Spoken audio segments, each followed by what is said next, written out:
The distress beacon had been screaming into the void for 39 days, and Commander Derek Hawkins was the only one who seemed to give a damn.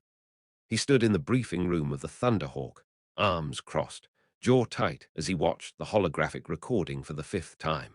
An elderly alien with 4 eyes and skin like weathered bronze spoke in halting galactic standard, his voice cracking with exhaustion. "This is Magistrate Voran of the colony world Talmarath. We are 3,000 souls. The Krell Armada has blockaded our planet. They demand our surrender. They demand our children for their slave markets. We have held them off for 39 days, but our shields are failing. We called the Galactic Council. They said we are too remote, too insignificant, that the cost of rescue exceeds our strategic value. If anyone can hear this, please, we do not want to die forgotten." The hologram flickered out. Derek's second-in-command, Captain Olivia Grant, stood beside him, her dark eyes reflecting the same anger he felt burning in his chest. "Did the Council approve our relief mission?" "The Council told us to stand down." Derek's voice was flat, controlled. "Said it would create a diplomatic incident with the Krell Concord. So we're going anyway." Derek turned to face the dozen other officers assembled in the room, his strike force, 2,000 Marines across 6 ships. Not much against the Krell's reported 15,000 ground troops and orbital blockade, but it would have to be enough.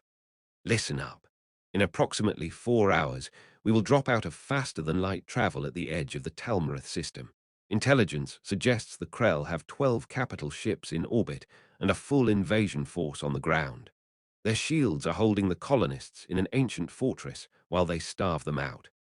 Derek's hands gripped the edge of the tactical display. "The Krell are slavers, pirates, and murderers. They're expecting no resistance because the Council abandoned these people. They're wrong." Major Vincent Torres, commander of the 3rd Marine Battalion, cracked his knuckles. "Rules of engagement, sir. Any Krell ship that retreats will be allowed to leave. Any ship that fires on us or the colony is a legitimate target. Any ground forces that surrender will be taken prisoner. Any that continue fighting will be eliminated." Derek's eyes swept the room. "We didn't come here to conquer. We came here to save lives. Make sure your people understand that distinction." "Understood, sir." "One more thing." Derek straightened. "When we're done at Talmarath, there are 16 other colonies within this sector that have sent similar distress calls. 16 other groups of people the Council has written off as acceptable losses. After we secure Talmarath, we're going to visit every single one of them." Olivia raised an eyebrow. "That's going to piss off a lot of important people back at Council headquarters." "Good." Derek's smile was cold. "Dismissed. Battle stations in 30 minutes. Magistrate Voran stood atop the fortress wall, his 4 eyes dim with fatigue. Below, in the caverns carved by his ancestors, 3,000 Talmarethi huddled in the darkness. Children pressed against their parents. The elderly whispered prayers. The young tried to maintain hope, but after 39 days, hope was a fragile thing. Security Chief Dravik climbed the stone steps, his scales dulled from stress. "The shields are at 8%, maybe 1 hour remaining." Voran nodded slowly. He had known this moment would come. They all had. "Should we consider surrender?" Dravik asked quietly. "The Krell do not honor surrender. You have seen the reports from other worlds they have conquered. They take what they want and destroy the rest." Voran's voice was steady despite the fear coiling in his chest. "No, we hold until the end. At least we can die with dignity." Below them, a Krell war machine fired another plasma burst at the shields. The blue barrier flickered, sparked, threatened to collapse entirely. The Krell knew they had won. Now they were simply toying with their prey, prolonging the suffering. In the communications room, a young technician named Vera sat at a station, monitoring frequencies for a response that would never come. Her primary eyes were unfocused with exhaustion. For 39 days, she had watched the empty screens, hoping against hope that someone would answer. She was about to power down the system when her console erupted with alerts. "Magistrate Voran, Chief Dravik, come immediately." They rushed down the stairs, hearts pounding. Voran gripped the doorframe to steady himself. "What is it?" Vera's hands flew across the controls, her secondary eyes wide with disbelief. Energy signatures at the system's edge, multiple contacts, large displacement drives. They are moving toward us at combat speed. Dravik felt his hope die before it could fully form. More Krell reinforcements. No, sir. Vera's voice trembled. These signatures do not match Krell technology. They do not match anything in the galactic registry. Voran and Dravik exchanged glances. Unknown ships approaching an active war zone. This could be salvation or simply a different form of doom. Outside, Krell warlord Thrax stood in his mobile command center, watching his troops prepare for the final assault. He was massive even by Krell standards, his exoskeleton reinforced with combat plating, his four arms ending in razor-sharp claws. He had led raids on 23 colonies, and Talmarath would be his 24th victory. Warlord, his tactical officer looked up from his display. We are detecting anomalous readings, multiple unknown ships entering the system. Thrax lumbered over to examine the data. Reinforcements from the homeworld. Negative, Warlord. These are not Krell vessels. Configuration unknown.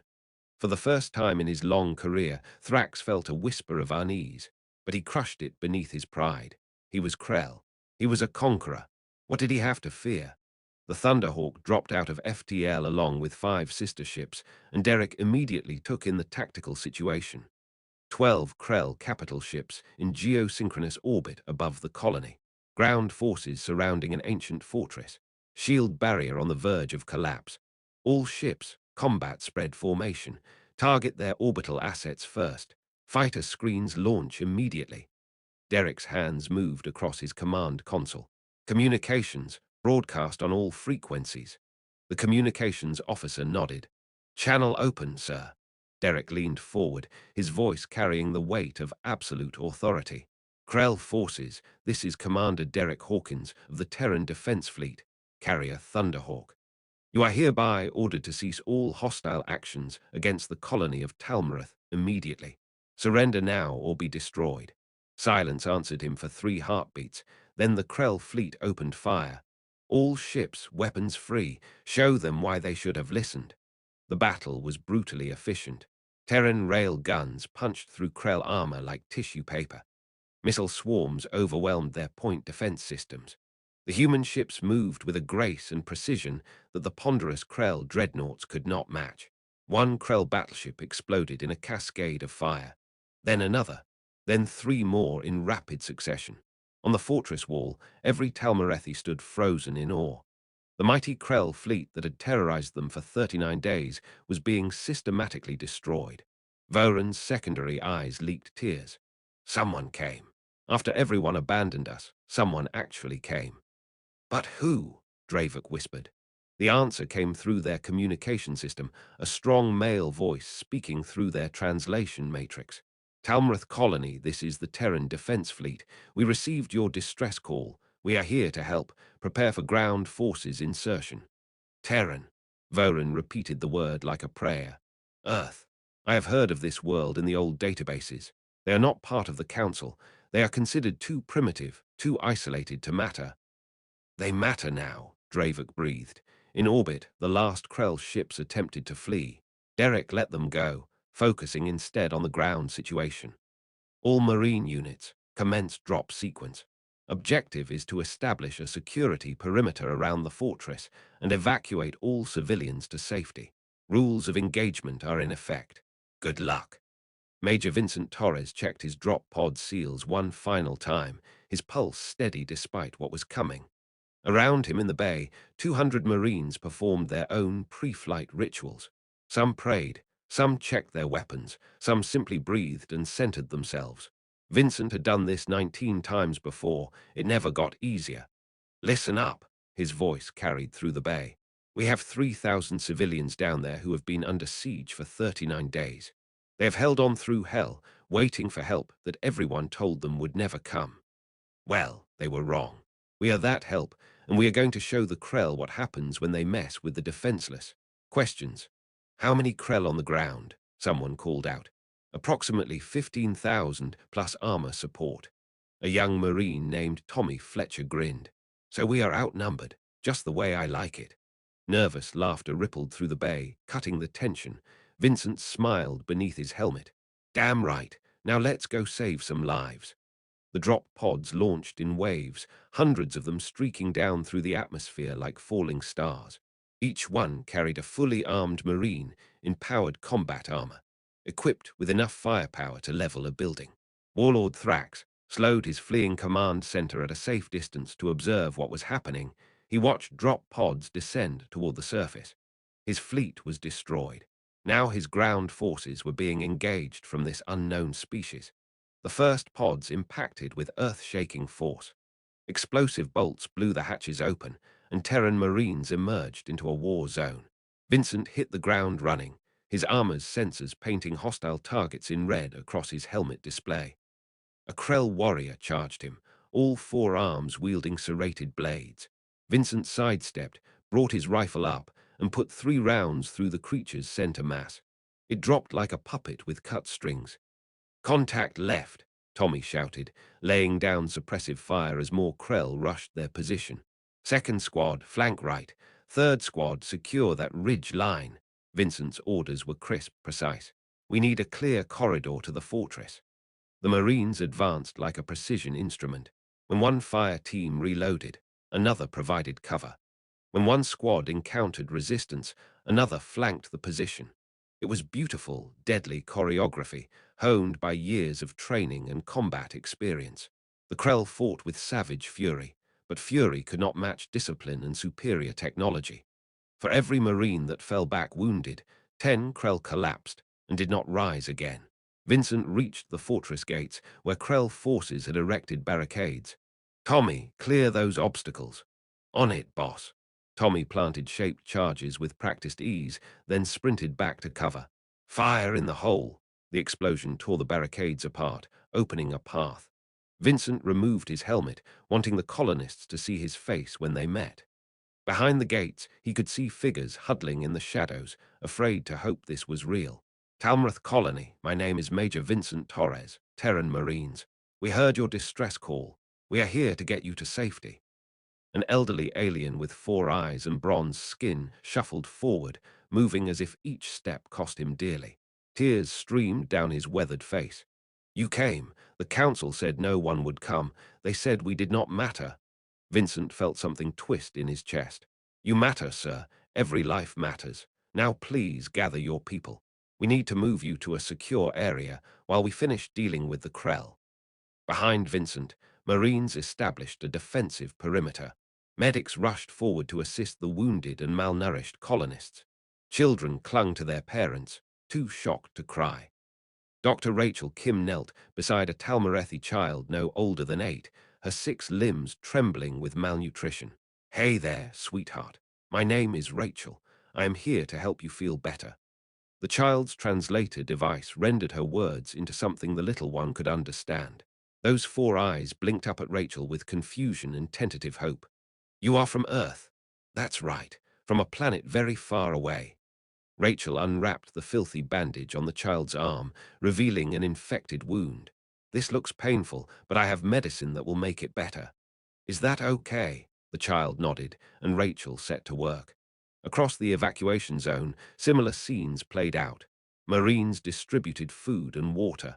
Medics treated injuries. Engineers began assessing structural damage and setting up temporary shelters. Magistrate Voran watched it all with overwhelming emotion. His people were safe. After 39 days of nightmare, they were finally safe. Commander Derek Hawkins arrived planetside an hour later, stepping off a shuttle into organized chaos. Vincent met him at the landing pad, saluting sharply. "Situation report, Major. All civilians evacuated from the fortress. Casualty count is 3 Marines wounded, none fatal. Krell forces are in full retreat. We have captured approximately 2,000 enemy hostiles who surrendered. The rest fled into the wilderness, but long-range scans show they are heading for their remaining transport ships." Derek nodded. "Let them run. Our priority is the colonists. What is their status?" "Malnourished, exhausted, traumatized, but alive. Dr. Kim estimates we will need to establish a field hospital for at least 2 weeks to stabilize everyone." Vincent paused. "Sir, they cannot believe we came. They keep asking why we would risk our lives for people we have never met." "What did you tell them?" "I told them it's what we do." Derek walked through the temporary medical facility, observing the controlled chaos of triage and treatment. He stopped beside a bed where Magistrate Voran lay, receiving intravenous nutrition. The old Talmareth's 4 eyes focused on Derek. "You command these warriors?" "I do, sir. I'm Commander Derek Hawkins." "Why?" Voran's voice was barely a whisper. "We have nothing to offer in payment. We are a poor colony. No strategic resources, no political influence. The council calculated that we were not worth saving."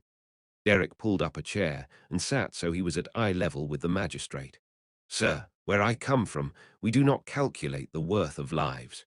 We believe that when someone is in trouble and we have the ability to help, we help. It is that simple. But you are risking conflict with the Krell Concord. You are defying the Galactic Council. You are making powerful enemies for the sake of strangers." "Maybe," Derek's jaw tightened. "But if the price of peace is letting innocent people suffer, then peace is not worth having. We would rather make enemies doing the right thing than make friends doing the wrong thing." Voran's tears flowed freely now. "I have lived 87 cycles. I have seen much of this galaxy. I have never encountered a species like yours. Hopefully that's a good thing. It is the best thing." Voran reached out with a trembling hand, and Derek grasped it gently. "Thank you.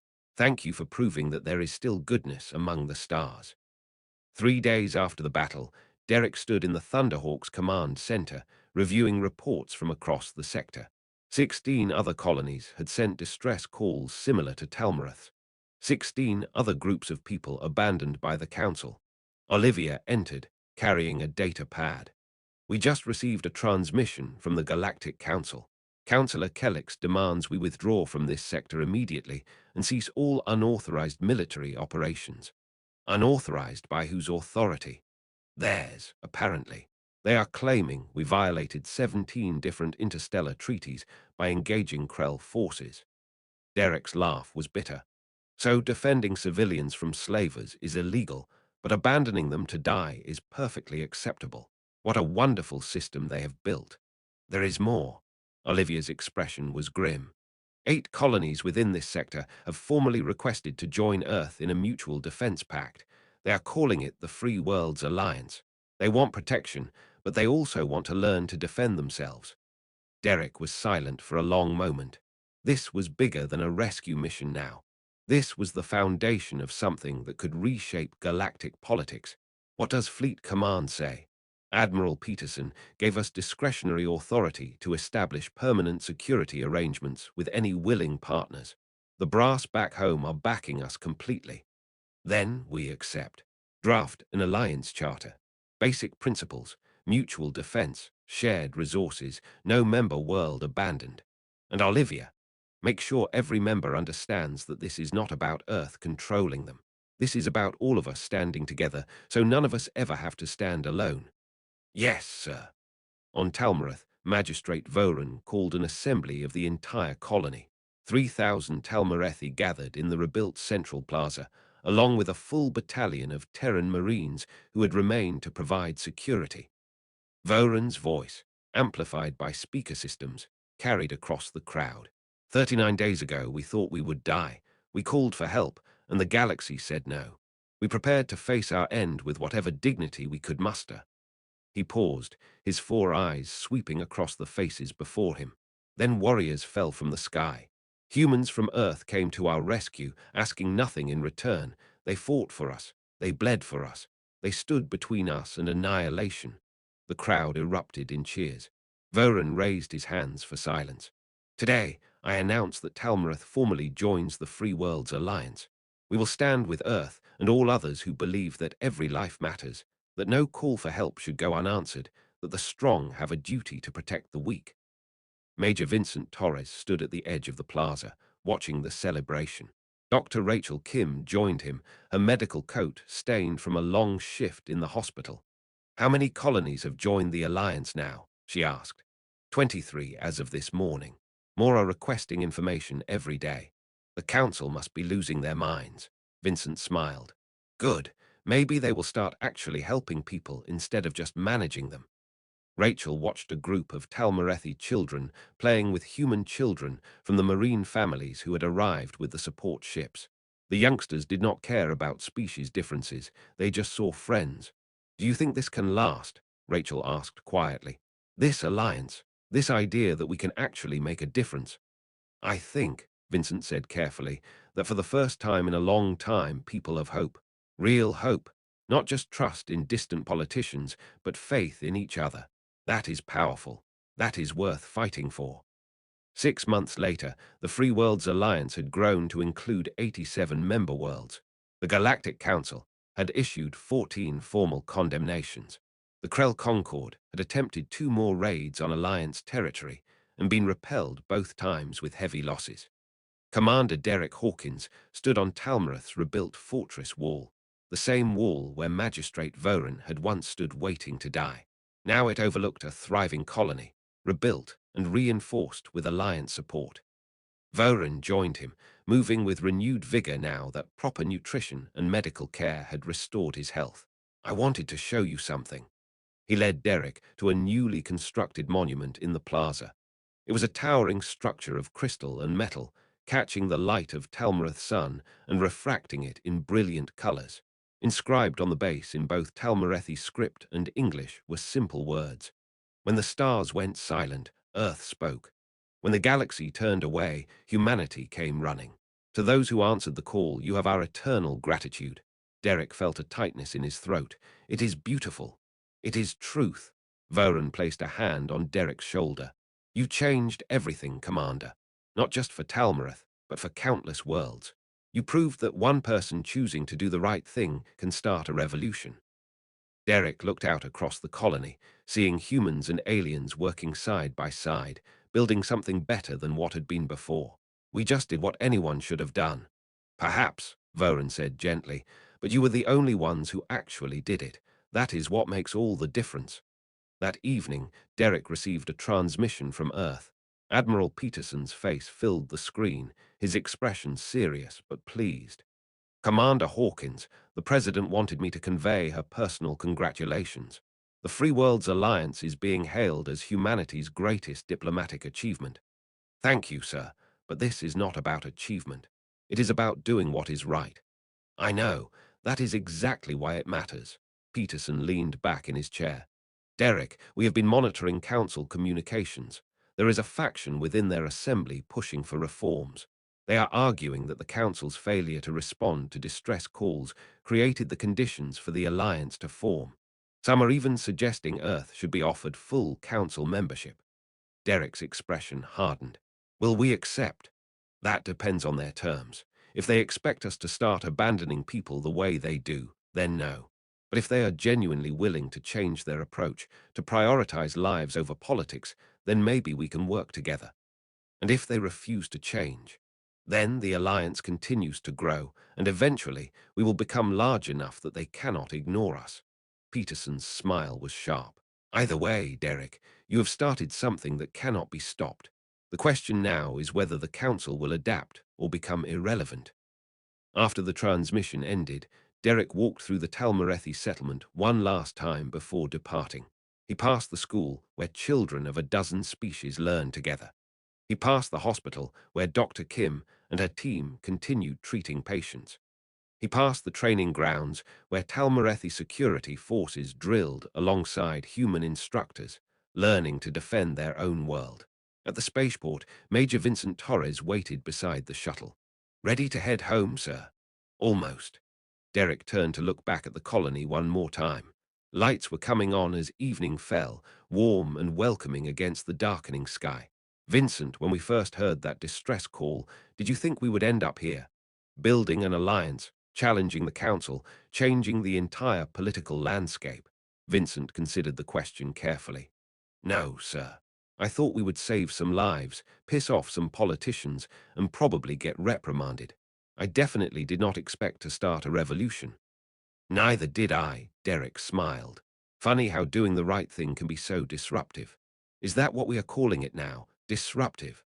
Among other things. Derek clapped Vincent on the shoulder. Come on, we have 16 more colonies to visit, and I have a feeling each one of them is going to have stories worth hearing. As their shuttle lifted off, Derek watched Talmarath shrink below them. From orbit, it looked peaceful, beautiful. There was no sign of the battle that had raged here 6 months ago, no indication that 3,000 souls had nearly perished while the galaxy watched and did nothing. But they had not perished. They had survived. They had thrived. And they would never be alone again. Olivia joined Derek at the observation window. Word just came in from the colony at Brental. The Krell attempted another raid. Alliance forces from 4 different member worlds responded within hours and drove them off. No civilian casualties. Good, that is how it is supposed to work. Derek, do you ever wonder if we bit off more than we can chew? 87 worlds depending on us for protection. The entire Galactic Council treating us as a threat. Every day. Derek turned to face her. But then I think about Magistrate Voran standing on that wall, waiting to die because everyone told him he did not matter. I think about 3,000 people who held on for 39 days, hoping someone would prove that wrong. I think about how close we came to never hearing that distress call, to letting those lives be snuffed out without anyone caring. And and I realize that no matter how hard this gets, no matter how many enemies we make or how complicated the politics become, it is worth it. Because every single life we save, every single person we prove to that they matter, that is worth any price. Olivia smiled. That is why people follow you, Derek. Not because you are the best tactician or the smartest strategist, but because you actually believe that, all the way down to your bones. I am not the only one. Derek gestured toward the crew stations, where humans and now several alien liaison officers worked side by side. Look around.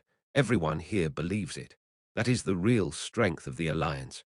Not our weapons or our ships, but the simple conviction that all lives have value and that we will fight to protect them. The Thunderhawk jumped to faster-than-light speeds, leaving Talmrith behind, but carrying its legacy forward. Behind them, across 87 worlds, people looked up at the stars with hope instead of fear. They knew that if danger came, if they needed help, someone would answer. Earth would answer. Humanity would come. And when they arrived, they would bring not just weapons and ships, but something far more powerful. The absolute certainty that no one would ever again be told they did not matter, that saving them cost too much, that their lives were acceptable losses. The stars had gone silent once, but humanity had found its voice. And that voice was saying something the galaxy had forgotten. Every life matters. Every call for help deserves an answer. No one fights alone. In his quarters, Derek composed his final report of the mission. He wrote about the battle, the evacuations, the formation of the Alliance. But he ended with words that he knew would echo far beyond military briefings. 39 days they waited. 39 days they hoped. And when hope seemed lost, we came. Not because it was easy, not because it was profitable, not because it was politically convenient. We came because it was right. That is the only justification we will ever need. That is the principle upon which the Free Worlds Alliance is built. And that is the promise we make to every sentient being in this galaxy. You will never wait alone in the darkness again. Humanity hears you. We are coming. He sent the report, then allowed himself a rare moment of rest.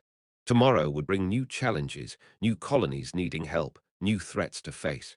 But tonight, 3,000 Talmarethi slept safely in their homes. 87 worlds stood united in mutual defense. And somewhere in the galaxy, another distress beacon was broadcasting into the void. And this time, someone was listening, someone would answer, someone would come.